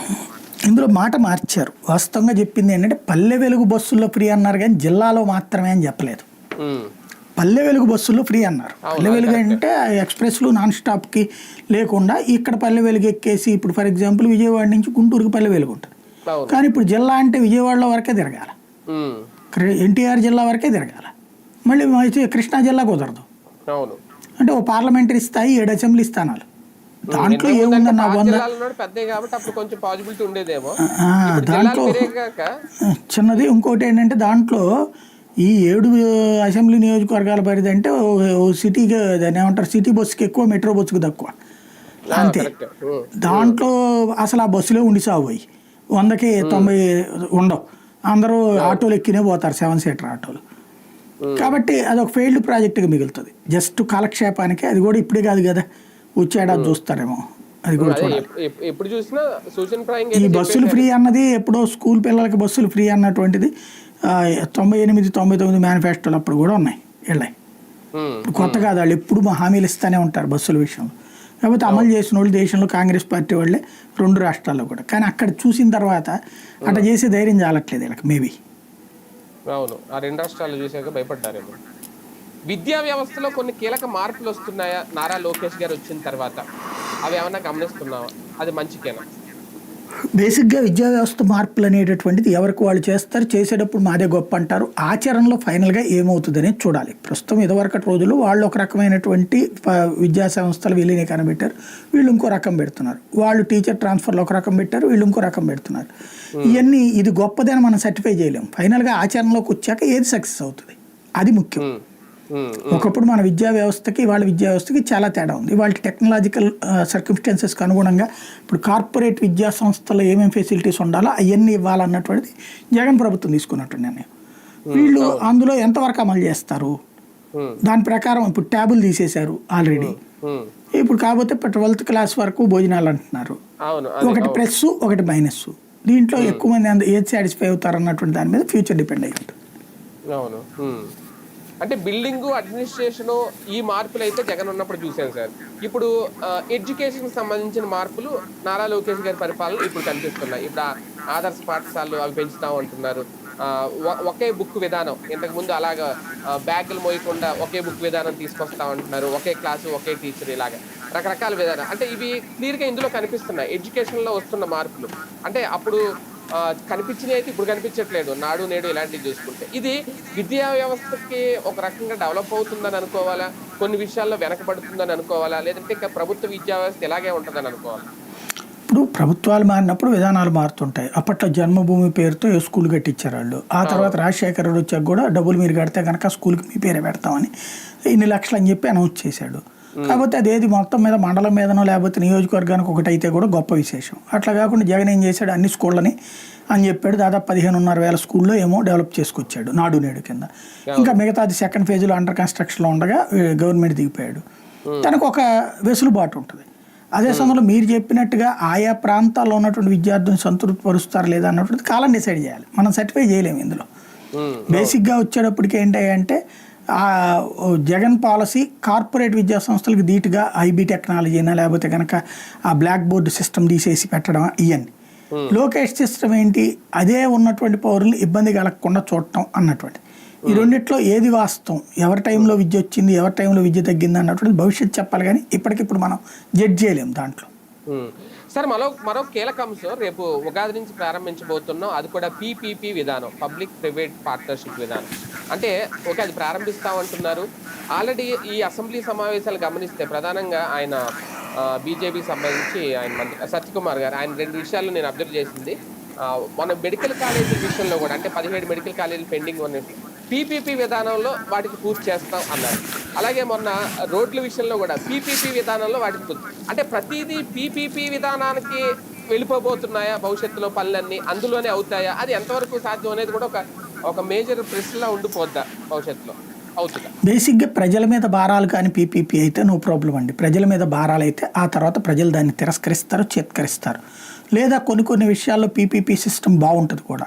ఫర్ ఎగ్జాంపుల్ హైవేస్ మీద ఇదివరకు పీపీపీ సిస్టమ్ తర్వాత బాగుపడ్డాయి కాబట్టి వీళ్ళు అదే అనుకుంటున్నారు. రోడ్లకు సంబంధించి పీపీపీ బాగానే ఉంటుంది. కాకపోతే డబ్బులు మనం హైవే మీదకి పోయే వాళ్ళల్లో 2 వీలర్కి ఛార్జ్ ఉండదు, ఆటో వాడికి ఛార్జ్ ఉండదు. కాబట్టి సాధారణ ప్రజలకు పెద్ద ప్రాబ్లం లేదు. బస్సులో వెళ్ళే వాళ్ళకి ఛార్జీలు వేస్తున్నారు. మొదట్లో దాని మీద కోపగించారు, తర్వాత అర్థం చేసుకుని అలవాటు పడిపోయారు. కానీ ఎక్కువగా దాన్ని మెయింటైన్ చేసే వాళ్ళు ఎవరు? కార్లు ఇట్లాంటి వాళ్ళు. వాళ్ళకి ఆ డబ్బుల గురించి పెద్ద లెక్కలోకి ఉండదు. కానీ పల్లె ప్రాంతాల్లో ఎలా ఛార్జ్ చేస్తారు వీళ్ళు? పల్లె ప్రాంతాల్లో కనుక కార్లకి లారీలకి ఎట్లాంటి దానికైనా అనుకోండి, పీపీపీ వల్ల నష్టమే ఉండదు, పబ్లిక్ కూడా యాక్సెప్ట్ చేస్తారు. అయితే లిమిట్ పెట్టుకోవాలి. ఇప్పుడు ఒకే ఏరియాలో for example Vijayawada Gannavaram Hanuman junction ఉంది. విజయవాడ నుంచి హనుమాన్ జంక్షన్కి పోయేటటువంటి వాళ్ళు గన్నవరం మీదగానే పోవాలి. రోజుకి 20-30 సార్లు అటు ఇటు తిరగాల్సి వస్తాయి. తిరిగినప్పుడు అలా డబ్బులు అంటే కడుపు రగిలిపోతాయి. అప్పుడు ఏ పాసులో పెట్టుకోవాలి. అప్పుడు ఆ కన్స్ట్రక్షన్ చేసేవాడికి లాభం ఉండదు. అలాగని చెప్పి ప్రతిసారి డబ్బులు వసూలు చేస్తే కాళ్ళు ఎరగొడతానంటాడు. అందుకని వీళ్ళు ఏం చేస్తున్నారు, ఇప్పుడు పీపీపీ పద్ధతిలో టెండర్లు పిలుస్తా వైబిలిటీ గ్యాప్ ఫండింగ్ వీళ్ళు ఇస్తామంటున్నారు. అంటే అక్కడ లాభం రాదు కాబట్టి వీళ్ళు ఇస్తామంటున్నారు. అంటే వీళ్ళ కార్యకర్తలు బాగుపడతారు ఇప్పుడు దానివల్ల. అంటే దానికి మళ్ళీ సెపరేట్ టెండర్లు ఉంటాయా? అంతే కదా, టెండర్లు ఏం లేదు. ప్రాజెక్టుకి కాస్ట్ లెక్కేశాక అందులో వాళ్ళు కట్టేది 80%, వీళ్ళు ఇచ్చేది 20% అధికారికంగా. అనధికారికంగా ఏం చేస్తారు, రోడ్డు వాల్యూ ఫర్ ఎగ్జాంపుల్ 10 కోట్లతో కన్స్ట్రక్షన్ వాల్యూ ఉందనుకోండి, వీళ్ళు 20 కోట్లో చెప్తారు. చెప్పేసేసి అందులో యాడ్ చేసేస్తారు. అంటే అప్పుడు వైబిలిటీ గ్యాప్ ఫండింగ్ కొంత ప్లస్ ఈ కన్స్ట్రక్షన్ కాస్ట్లో కొంత. ఇప్పుడు ఒక రోడ్డు 10 లక్షల రూపాయలకు రోడ్డు వేసారంటే ఒరిజినల్గా 3 లక్షలతో అయిపోద్ది. కానీ 7 లక్షల రూపాయలు మధ్యలో కింద స్థాయి దళారీ దగ్గర నుంచి పై స్థాయి దాకా తింటుంటారు. ఇది మినిమం అనమాట, అది నడుస్తుంటాయి. మరొక వ్యవహారం ఈ వారంలో జగన్ ఆస్తుల వ్యవహారానికి సంబంధించి, అంటే షర్మిలను ఇన్వాల్వ్ చేయొద్దని విజయమ్మ గారు చెప్తున్నారా, లేదంటే షర్మిలే ఈ వ్యవహారం నుంచి తప్పుకోవాలనుకుంటున్నారా? ఏం జరుగుతుంది అసలు? ఏమీ జరగదు. అదేంటంటే ఫైనల్గా వాళ్ళు కొట్టేస్తారు కేసు, మళ్ళీ దాని మీద హైకోర్టుకి వెళ్ళాలి. సింపుల్ లాజిక్ వల్ల ఏంటంటే అందులో ఉన్నటువంటి ఏకైక అంశం వల్ల తనని జైల్లో పెట్టే అవకాశం ఉంటుంది జగన్ని. ఏది తన బెయిల్ని రద్దు చేసేందుకు ఒక పావుగా వాడారు. అది ఏది అప్పుడే ఈడీ అటాచ్మెంట్ నుంచి యువతలకు రాగానే గబక్కని మళ్ళించేసుకున్నారు. అది రేపు పొద్దున ఈడీ ఫ్యూచర్లో ప్రాబ్లం తీసుకురాకుండా ముందు జాగ్రత్తగా దాని మీద ఈ కేసు వేశారు. ఇది అదేదో వెనక్కి లాక్కోవాలని కాదు, ఇప్పుడు లాక్కోవడానికి కూడా ఏం లేదు. సరస్వతి పౌరవాళ్ళు ప్రస్తుతం ఎవరు లాక్కున్నారు, రాష్ట్ర ప్రభుత్వం లాక్కుంది. ఇప్పుడు అందులో ఏం ఉరుగుతుంది వీళ్ళందరికీ? ఏమీ ఉండదు. ఇప్పుడు కోర్టు ఖర్చులు కూడా వీళ్ళే పెట్టుకోవాలి. జగన్ లేకపోతే ఆ కోర్టు ఖర్చులు విజయమ్మను షర్మిల యాడ్ నుంచి డబ్బులు తెచ్చుకోవాలి కూడా తెలియదు వాళ్ళకి. చివరికి మళ్ళీ వీళ్ళు ఏమైనా మేనేజ్ చేసుకుని అవి మళ్ళీ మీకు రాసిస్తామని చెప్పాలి వాళ్ళకి. అంటే ఒక రకంగా జగన్ గారు ఇరుక్కున్నట్టేనా నేను అనేది? అంటే ఇరుక్కోవడం ఏం లేదు అందులో. అసలు షేర్లు ఈయనకి లేవు, మొత్తం బదలాయించేసారు, అయిపోయింది. అసలు భారతి గారు కానీ కానీ అసలు కొంచెం వాటా కూడా లేదని చెప్పేసిన తర్వాత ఆల్రెడీ అటాచ్ లో ఆస్తులు ఉన్నాయి అని చెప్పి ఈడీ చెప్తుంటే మరి దానికి ఏం సమాధానం చెప్తారు జగన్మోహన్ రెడ్డి గారు? అదే అందులో ఆయన ఇరుక్కునేదే ఉంది. ఇప్పుడు ఈడీ అటాచ్ చేసింది, ఈడీ ట్రిబ్యునల్ దాన్ని రిలీజ్ చేసింది. రిలీజ్ చేసిన టైంలో విజయమ్మ గారికి రాసిచ్చాడు.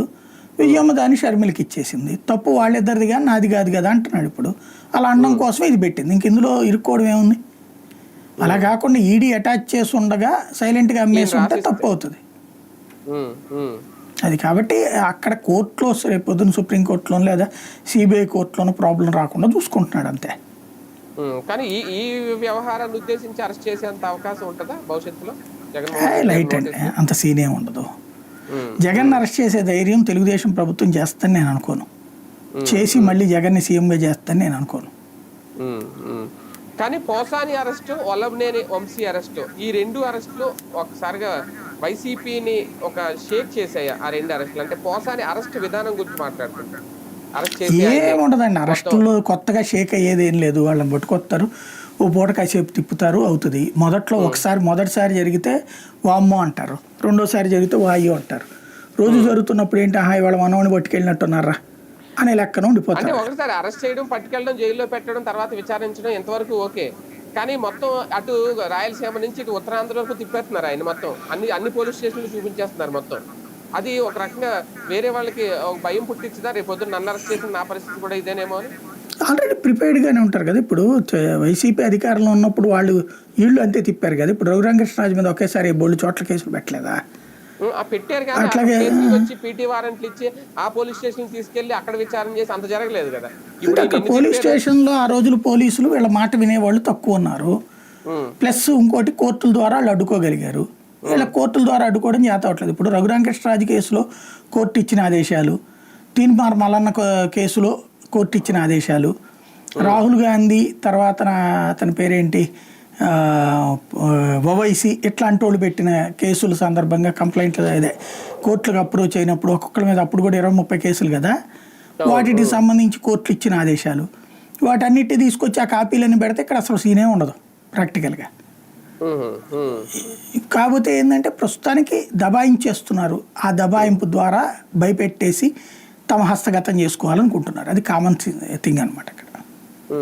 వంశీ పోసాన్ని టార్గెట్ చేయడానికి ఓన్లీ జనసేన మెయిన్, జనసేన వెనకుందా, అందుకే బాబు గారు ఎంత చేస్తున్నారు అనేది కూడా ఒక చర్చ అయితే నడుస్తుంది సార్. ఎలా చూడండి దాన్ని? తప్పేం లేదు, జనసేన వాళ్ళు అడిగితే చేసి పెట్టారనుకోవచ్చు. నీకు ఒకటి నాకు ఒకటి అని ఇందులో ఏమైనా షేర్ చేసుకున్నారు. మీ వాడిని ఒకటి నేస్తాం, మా వాడి మిమ్మల్ని ఇబ్బంది పెట్టిన ఒకటి నేస్తాం, మమ్మల్ని ఇబ్బంది పెట్టిన ఒకటి నేస్తాం అని ఫీల్ అయ్యి ఉంటారు. అందులో భాగంగా అయ్యి ఉంటుంది. ఎందుకంటే మొన్న నాదెండ్ల మనోహర్ గారు కూడా కాకినాడ వచ్చినప్పుడు ఆయన మాట్లాడిన మాటలన్నమాట. నెక్స్ట్ దువ్వాడిని ఉద్దేశించి కూడా ఆయన మాట్లాడారు. ఇలాగే ఉంటుంది, నోరు జాగ్రత్త, ఎవరైనా ఆల్రెడీ ఒకరు పడుతున్నారు, రేపు ఇంకొకరు రెడీగా ఉన్నారు అని. ఇప్పుడు అటితో ఒక మంచి జరుగుతుంది, ఒక చెడు జరుగుతుంది. ఒకటి భయపడతారు ఇప్పుడు తాత్కాలికంగా. రేపు పొద్దున ఇవాళ వీళ్ళు మాట్లాడుతున్నారు కదా, మరి వీళ్ళ మీద కూడా రేపు పొద్దున అదే ఉంటుంది కదా. నీవు నేర్పిన విద్య నీరజాక్ష అని ఉంటుంది. ఇవాళ రోజున జగన్ చేసింది మేము ఫాలో చేస్తున్నాం అంటారు. రేపు పొద్దున జగన్ ఎంతకంటే 2 నెలలు చేస్తాడు కదా, నడుస్తుంది. ఇంకా ఈ కామన్ థింగ్. ఇక దాంట్లో ఏంటంటే సంస్కారం అనేది చచ్చిపోయాక, రాజ్యాంగం అనేది పక్కన పెట్టేశాక, చట్టాన్ని అడదడ్డంగా వాడేసుకుంటున్నాక ఎవరిష్టం వచ్చినట్టు వాళ్ళు కథ నడుపుకోవచ్చు. ఇక ఇందులో వల్ల ఏంటంటే ఇందులో ఎవరు విలన్లు లేరు, అందరూ హీరోలే. అదే సందర్భంలో అందరూ విలన్లే, హీరో ఎవరు లేరు. ఇది ఈ పాత్రలో. అరెస్ట్ అయిన వాళ్ళకి తగిన భరోసా కల్పించగలుగుతున్నారా జగన్మోహన్ రెడ్డి గారు? ఇప్పుడు అధికారులు లేరు కాబట్టి మనం ఏం చేయలేము. ఏముంటుంది భరోసా కల్పించడానికి? ఆయన ఏమన్నా నేను విడిపిస్తానులే అన్న అని చెప్తాడా? లాయర్లను పంపిస్తాడు, విడిపించే ఏర్పాటు చూస్తాడు. ఇదంతా కామన్. కాకపోతే ఏంటంటే సైకలాజికల్గా పలకరించడం, పరామర్శించడం ఇది చేస్తున్నాడు కదా, అప్పుడప్పుడు నడుస్తుంటుంది అది. ఇక జాతీయ రాజకీయాల్లో సార్ ప్రధానంగా తమిళనాడు స్టాలిన్ ఒక కొత్త ఉద్యమానికి ఏమన్నా తెరలేపారా? ఇప్పుడు ఒక 7 రాష్ట్రాల ముఖ్యమంత్రుల్ని ఆయన ఆహ్వానించారు. ఈ నియోజకవర్గాల పునర్విభజనకు సంబంధించి దక్షిణాదికి అన్యాయం జరుగుతుందనే పాయింట్ అయితే బలంగా తీసుకెళ్తున్నారు ప్రజల్లోకి. ఏకమవుతారు వీళ్ళందరూ. ఉక్రెయిన్ అధ్యక్షుడు మీటింగ్ పెడితే అట్టుంటుందో స్టాలిన్ మీటింగ్ కూడా అట్లాగే ఉంటుంది. ఉక్రెయిన్ అధ్యక్షుడు అనేవాడు ఓడిపోయిన తర్వాత రష్యా చేతుల్లో లొంగిపోవాల్సిన పరిస్థితుల్లో యూరోపియన్ మీటింగ్లో కూర్చుని మళ్ళీ నా హవా నడుస్తుందని చెప్పుకొచ్చాడు. ఇక్కడ తమిళనాడులో పాలిటిక్స్లో అంతే పరిస్థితుంది. ఓ పక్కన ఏంటంటే భారతీయ జనతా పార్టీ, ఏఐఏడీఎంకే కలిసి పోటీ చేయబోతున్నాయి. ఆ టెన్షన్ ఉంది. అదే సందర్భంలో ఇటు పక్కన విజయ్ వచ్చాడు, వీళ్ళ ఓట్లు చీలుస్తాడు. కాబట్టి అదో పెద్ద భయం. ఈ భయాన్ని కవర్ చేయడానికి ఇప్పుడు తెలంగాణలో రేవంత్ రెడ్డి ఎట్టయితే మనం ఎమ్మెల్సీ ఎన్నికల్లో ఓడిపోతే కథ మార్చేయడం కోసం అని చెప్పేసి నిధులు తగ్గిపోయినాయి, అది తగ్గిపోయినాయి, ఇది తగ్గిపోయినాయి రోజు ఢిల్లీలో కూర్చుని యాగీ చేసుకొస్తున్నాడు. అదే తరహా ఇక్కడ రాజకీయమైన నడుస్తుంది. బేసిక్గా రాబోయేటటువంటి రోజుల్లో జరిగే గేమ్ ఏముంటుంది. ఇప్పుడు ఫర్ ఎగ్జాంపుల్ చంద్రబాబుని పిలిచారట, వెళ్తాడు ఆయన. కేరళ ముఖ్యమంత్రి వస్తే రావచ్చు విజయ్ను. అట్లాగే కర్ణాటక వాళ్ళు వస్తారు కాంగ్రెస్ పార్టీ కాబట్టి. ఆంధ్రప్రదేశ్లో చంద్రబాబుని పిలిచారు, జగన్ని పిలిచారు. వీళ్ళిద్దరూ వెళ్ళరు. వెళ్ళి అనవసరంగా చేయగాల్చుకోరు కదా. వాస్తవంగా జగన్ వెళ్ళాలా, ఎందుకు? స్టాలిన్ అనేది మిత్రుడు. కాకపోతే ఆ వెళ్ళడం అంటే కేంద్రానికి తగాద కోపం తెప్పించినట్టు అవుతుంది. కాబట్టి వెళ్ళకపోవచ్చు. అదే తెలంగాణలో రేవంత్ రెడ్డితో పాటుగా కేసీఆర్ని పిలిచాడు, తర్వాత వీళ్ళని కూడా పిలిచాడు, మన దాని పేరేంటి, ముగ్గురిని పిలిచాడు అక్కడ తెలంగాణలో కూడా. ఇద్దరిని అనుకుంటా, కేసీఆర్ని కాంగ్రెస్ని ఇద్దరిని పిలిచాడు. అందులో కాంగ్రెస్ పార్టీ వస్తే కేసీఆర్ వెళ్ళదు, కేసీఆర్ పిలిస్తే కాంగ్రెస్ వెళ్ళదు కదా. బేసిక్గా సమస్య అది. ఒకటేంటంటే ఫస్ట్ దీనికంటే ముందు స్టాలిన్ సమాధానం చెప్పాల్సింది ఏంటంటే, దక్షిణాది అంటే 4 రాష్ట్రాలు ఉన్నాయి, మొత్తం 5 అనాలేమో. కేరళ కంటే తమిళనాడు సీట్లు ఎక్కువేగా, ఆంధ్ర కంటే తమిళనాడు సీట్లు ఎక్కువేగా, కర్ణాటక కంటే తమిళనాడు సీట్లు ఎక్కువేగా, తెలంగాణ కంటే తమిళనాడు సీట్లు ఎక్కువేగా. మరి తమిళనాడు ఏ ప్రాతిపదికన మనందరికంటే పెద్దదైంది, గొప్పదైంది? అప్పులు చేయడంలోనా, లేకపోతే కుల రాజకీయాలు చేయడంలోనూ, భాషా రాజకీయాలు చేయడంలోనా? జనాభా ప్రాతిపదికన అన్ని సీట్లు వచ్చినాయి. మరి జనాభా ప్రాతిపదికన నువ్వు 39 సీట్లు నొక్కేసి ఇవాళ నువ్వు 25 నుంచి నీకు 2 వస్తాయి, నాకు కూడా ఒక 4 పెరుగుతాయి అని చెప్తే అట్లా. మరి నువ్వు జనాభా ప్రాతిపదికన ఎందుకు తీసుకున్నావు ఆ రోజున? మాకు అక్కర్లేదా అన్ని సీట్లు పక్క రాష్ట్రం వాళ్ళకి తక్కువ ఇచ్చారు కదా, తీసుకొని తగ్గించుకోవాలి కదా. దేశవ్యాప్తంగా వివిధ రాష్ట్రాల్లో ఒక రాష్ట్రంలో 10 ఉన్నాయి, దాంట్లో 15 ఉన్నాయి. ఇప్పుడు అన్ని చోట్ల కూడా సీట్లు తగ్గితే తప్పు, సీట్లు పెరిగే దాంట్లో ఎక్కడ పెరుగుతాయి ఎక్కడ తగ్గుతాయి అనే దాని గురించి ఎక్కువ ఓవర్ యాక్షన్ చేయడం అనవసరం నన్ను అడిగితే. అంటే జనాభా ప్రాతిపదికన కాకుండా చేయమన్నా వాళ్ళ మెయిన్ డిమాండ్. అంతే కదా, దానికి ఏంటి ఫినామినా కూడా చెప్పలేకపోతున్నారు వీళ్ళు. ఇప్పుడు భూమి ప్రాతిపదికన తీసుకుందాం అనుకుందాం, ఆ లెక్కనైతే కనుక ఉత్తరప్రదేశ్ అప్పుడు కూడా ఎక్కువ వస్తాయిగా, బెంగాల్ అప్పుడు కూడా ఎక్కువ వస్తాయిగా, మధ్యప్రదేశ్ అప్పుడు కూడా ఎక్కువ వస్తాయిగా, రాజస్థాన్ అప్పుడు కూడా ఎక్కువ వస్తాయిగా, ఛత్తీస్గఢ్ ఇంకా ఎక్కువ వస్తాయిగా. ఏంది నీ ప్రాతిపదిక? అభివృద్ధి ప్రాతిపదిక. అభివృద్ధి ప్రాతిపదిక అయితే కనుక అభివృద్ధి లేని చోటే కదా రాజకీయ నాయకులు కావాల్సింది, ప్రజాప్రతినిధులు కావాల్సింది. ఆ రూట్లో చూసిన వాళ్ళు అడగడంలో తప్పేం లేదు కదా.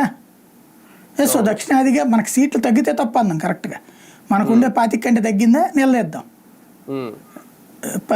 అంతకంటే ఎక్కువ వస్తే గ్యారంటీ సంతోషమే కదా. కాకపోతే నేనేమో 1 లక్ష రూపాయలు ఆశ ఇచ్చాను, నాకు 10,000 రూపాయల లాటరీ వచ్చిందంటే ఎట్టా కుదురుద్ది?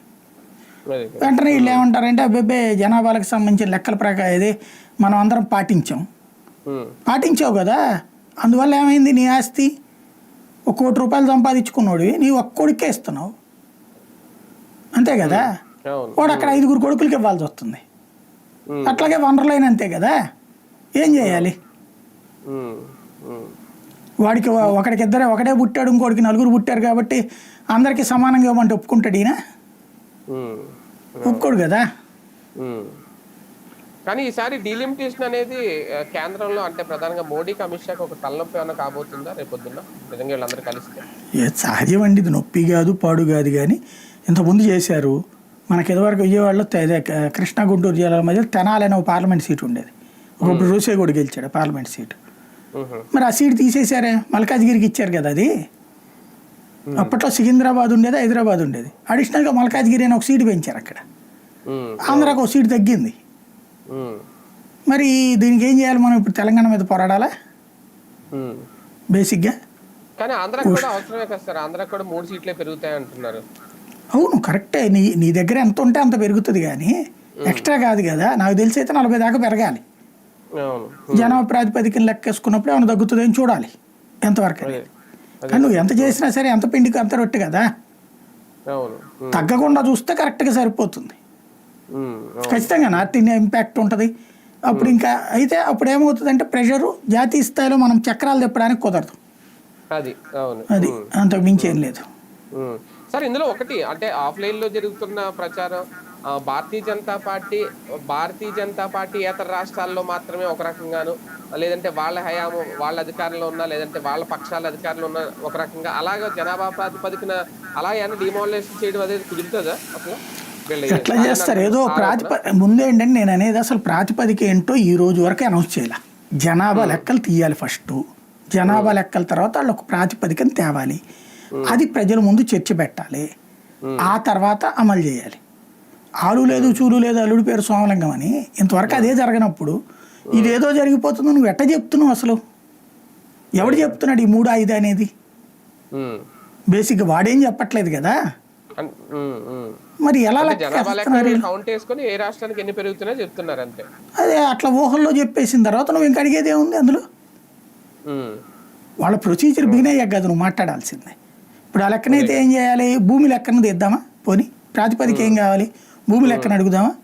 భూమి లెక్కన అడిగితే కనుక ఈశాన్య రాష్ట్రాలకు 3 సీట్లు వస్తాయి. ఎందుకని ఈ చివరి నుండి ఆ చివరి దాకా ఉంటుంది, జనం తక్కువ ఉంటారు. ఫర్ ఎగ్జాంపుల్ కాశ్మీర్లో మొత్తం కలిపితే ఒక అసెంబ్లీ నియోజకవర్గానికి 50,000 70,000 ఓట్లే ఉన్నాయి. మన దగ్గర ఇక్కడ అసెంబ్లీ నియోజకవర్గానికి 4-5 లక్షల ఓట్లు ఉంటాయి. 2 లక్షలు 3 లక్షలు కొన్నిటికి ఉన్నాయి, 4 లక్షలు కూడా ఉన్నాయి. మరి ఏంటి ప్రాతిపదిక? కాబట్టి ప్రాతిపదికల్లో అన్నది మనం అది వచ్చేదాకా చెప్పాలి కదా. ఇంతకాలం మరి ఈ అన్యాయం ఎట్టా జరిగింది? అదే కదా. రైట్ రైట్ చూద్దాం. మొత్తానికి పునర్వర్గ నియోజకవర్గ విభజన సంబంధించి స్టాలిన్ అయితే 7 రాష్ట్రాలకు లేఖలు అయితే రాశారు. 22 సమావేశం కూడా పెడుతున్నామని చెప్తున్నారు. మరి ఎంతమంది వెళ్తారు, ఎవరు వెళ్తారు, ఏంటి, ఎవరు వెళ్ళకపోతే ఎవరికి పరీక్ష అనేది కూడా ఒక చర్చ. ఓవరాల్గా ఆంధ్రప్రదేశ్ రాష్ట్రంలో ఇక నుంచి రాజకీయాలు చాలా హాట్గా నడిచే అవకాశం కనిపిస్తోంది. రేపు ఎమ్మెల్యే కోటాకు సంబంధించి జరిగే ఎమ్మెల్సీ ఎన్నికల తర్వాత కూడా నిర్ణయాలు ఎలా ఉంటాయి, ఇప్పుడు ఎవరిని అభ్యర్థులుగా ప్రకటిస్తారు, ఏ పార్టీకి ఎన్ని సీట్లు వస్తాయి, పొత్తు ధర్మంలో భాగంగా బీజేపీకి అవకాశం వస్తుందా లేదా, ఇవన్నీ ప్రశ్నలకు మరికొద్ది రోజుల్లో సమాధానం దొరికే అవకాశం ఉంటుంది. తర్వాత రాజకీయాలు ఎలాంటి మార్పులు వస్తాయని ఇక వేచి చూడాల్సిన అంశం. ఇది వాళ్ళ వీకెండ్ విత్ జర్నలిస్ట్ సాయి.